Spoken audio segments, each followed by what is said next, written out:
we wanted to talk about fiscal session things. And it appears one of the biggest items is not going to come up, but that's the little bit of a prison pickle you find yourself in. You've got this nice piece of real estate and a common sense idea that says that if you lock up bad guys for a long time, crime goes down. Problem is, your real estate is in a place that doesn't get affected by crime a whole lot, and they certainly don't want it in their backyard. With the PROTECT Act coming up, how do you get yourself out of this prison pickle? You know, the big thing that we know is that we have to expand capacity. Our prison system is totally overloaded. Our county jails have serious backup, north of 2,000 people in county jail backup that should be in a state facility.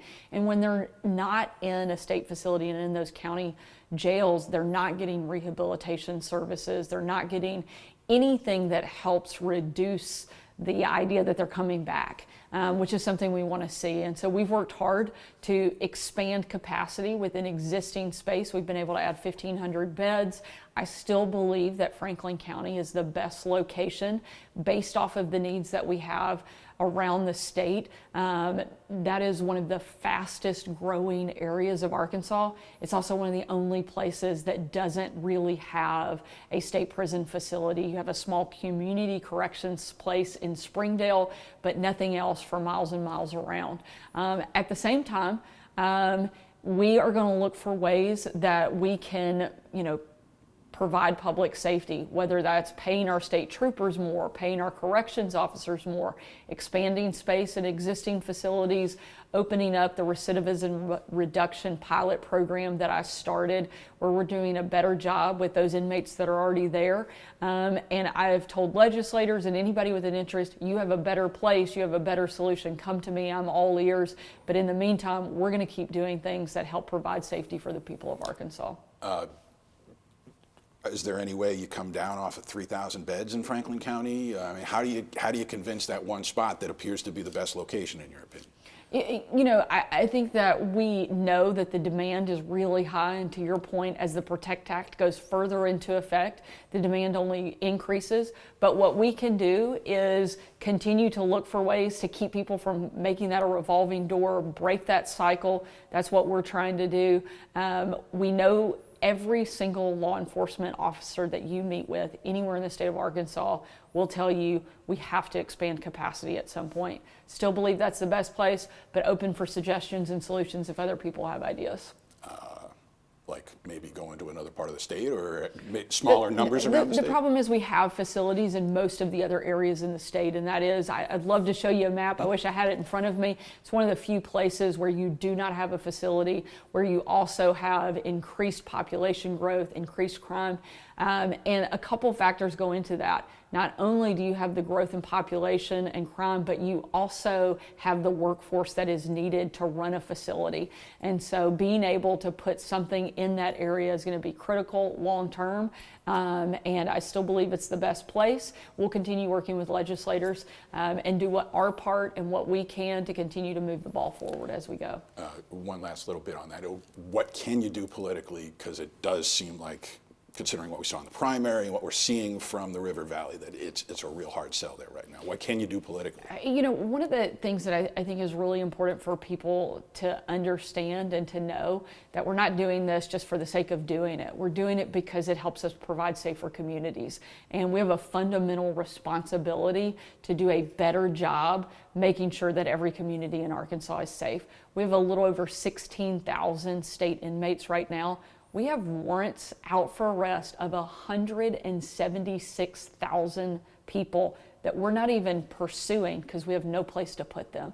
Our job is to do the best we can to protect the people, and we're going to continue to look for every way to do that. The second biggest item in your proposed budget is education to the state education department, and a lot of focus is going on the $309 million that you want to go into funding education freedom accounts. One of the main, that's a cost that a lot of people are still trying to wrap their minds around, and critics are pointing to the opportunities for fraud in the way the education freedom accounts have been rolled out these first couple of years. From the evidence I've seen, it's a little overblown here in Arkansas, but we've got places like Arizona where it makes common sense. You give money away, people are going to find a way to spend it on things they can't spend it on. There's talk in the legislature about maybe putting limits on how much goes into those accounts. Is there a number where you could maybe see guardrails start to shift in your mind for how much is in those accounts? You know, what I am really proud of is what we are doing across the board when it comes to education. Because of education freedom accounts, we have over 40,000 students in the state of Arkansas that are getting the education they need, the education they deserve. At the same time, we are investing 10 times as much, the largest investment we've ever made in public education in our state's history, to those students. We put more than $3 billion into the state public education system, $300 million for education freedom accounts. This is not an either or, this is an investment in our students. And at the end of the day, it's working. Our literacy scores, for the first time in ages, have gone up in every single grade level except for one. Our teachers are getting better pay than they ever have before. We're now the top 5 for teacher pay in the country. We were able to award more than 7,000 educators with over $30 million in merit-based bonuses. That's a good thing. Our teachers, we're recruiting, we're retaining the best and the brightest and keeping them in the front of the classroom. So every student in Arkansas should and can have a pathway to success, and we're seeing that, and that's something everybody should be celebrating and proud of and leaning into, not running away from. But in terms of the money that's going out into these accounts, how much do you worry about having the Arkansas version of Early Learning Center, where somebody's taking this money and spending it in the wrong place, and with what critics say is not a whole lot of accountability to keep track of it all? Where do you see the guardrails going up to keep that from happening? Certainly we're utilizing technology and working with the department to make sure as best we can every single dollar is being invested correctly in students, whether that is through education freedom, whether that's in money that's going to individual districts through our public education, our charter school system. That's something we do with every dollar that goes out the door, is try to work as best we can to make sure that at the end of the day, the student is the one benefiting from that money being spent. I heard Representative Cozart, who's down where I live, talking in a public meeting the other day about hearing that maybe a cap could come on homeschool freedom accounts, and then bills from your critics, Wooten and King, put that number at $5,000. Would any kind of limit, if there are the votes there to get it through the fiscal session, what chance would that have if it made your desk? We made a commitment when we passed LEARNS to fund education freedom and to fund our public schools, and we're not going to stop doing that. So a cap is... We're going to continue to make sure students and families in Arkansas have a pathway to success, and it's going to look different for every family. And we're going to continue to invest dollars to make sure that each student can be successful. Understood. In the little time I have left here, not fiscal, but certainly world affairs, your father. How's your father doing here in these last couple of weeks? It's, part of the world that it amazes me how people in Israel and the Middle East sort of take what's going on there in stride. What are your conversations like with him these last few weeks? I'm so proud of my dad and so amazed by the work that he's doing, the passion that he brings to what he's doing. I think everything that he has done in his life has prepared him for the job and the role that he has. And I don't think there's a better person on the planet that could serve in the capacity he is. Now, I'm probably a little biased, but I think he's pretty amazing. I'm really proud of him. I wish he was getting a little more sleep. I know it is not easy, but I think that he is having a much easier time there than we probably are here watching him serve in that role. He knows that he is exactly where God wants him to be, and we're proud of the work he's doing. How often does he get shuttled off to a shelter, or these alarms going off in the middle of the night? How often does that happen? More often than I'd like. Hopefully, with the current situation, there a little bit more stability and a little less time in the shelter. And so I'm hopeful that things will continue to move in that direction and bring stability across the region. he's there in the thick of it. But then when you pull back, and he obviously has a great eye on the world affairs, the ramifications back here are clear that it's leading to high gas prices and that kind of thing. What advice does he give to you as you head into a summer here where we've got elevated gas prices, and does he give you any ideas or thoughts on how to navigate what can be a politically treacherous situation for somebody in your position? What kind of perspective does he give you as you go into something like that? You know, my dad has always given great advice no matter what's happening around the world, and that is to focus on the people that you serve. And so every single day, wake up and look for ways that you can do a better job helping support the people of Arkansas. And that's why I love getting to do this job, is because I get to see and feel and be part of a difference. Our state is doing great. We're moving up in all of the categories that you want to go up. At the same time, we know people are struggling.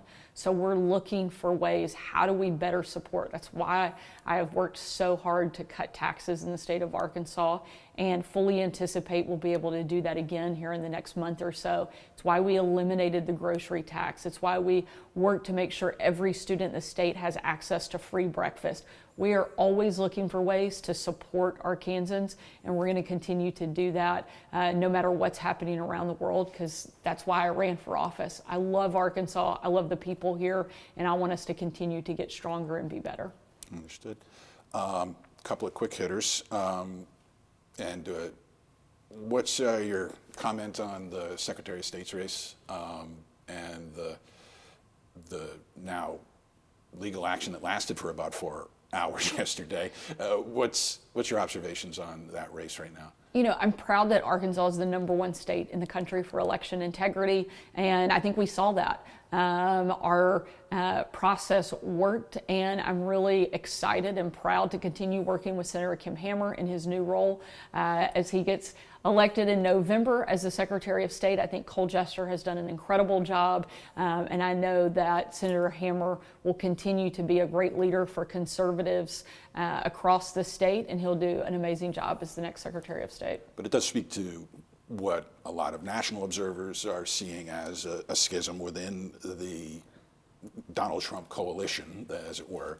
How deep does that cut run in Arkansas right now? You know, I think the president is incredibly popular in Arkansas, and he's going to continue to be popular here. This is a state that supports President Trump, has since the first time he ran, and will continue to be solidly in his camp. But we see candidates like Brian Norris. We see the folks who have been opposed to you in the primaries and that sort of thing. People who say, I never thought I'd disagree with a Republican governor as much as I do at this point. Give me a barometer on what you think the state of the Republican coalition is right now in a place as red as Arkansas. You know, I'm proud of the fact that I ran unopposed in the Republican primary. I think showing that there is a great deal of support for me from Republicans, and I fully expect to win in a big way in November. I'm proud of what we've been able to accomplish here. We have cut taxes 4 times, are on track to cut taxes 4 times, returning $1.5 billion back to taxpayers. We've transformed education. We've increased public safety. We're paying our teachers, our state troopers, our corrections officers better. We're doing things that make a difference in the lives of people. I'm proud of what we've been able to do, and I look forward to continuing to do it for the next several years.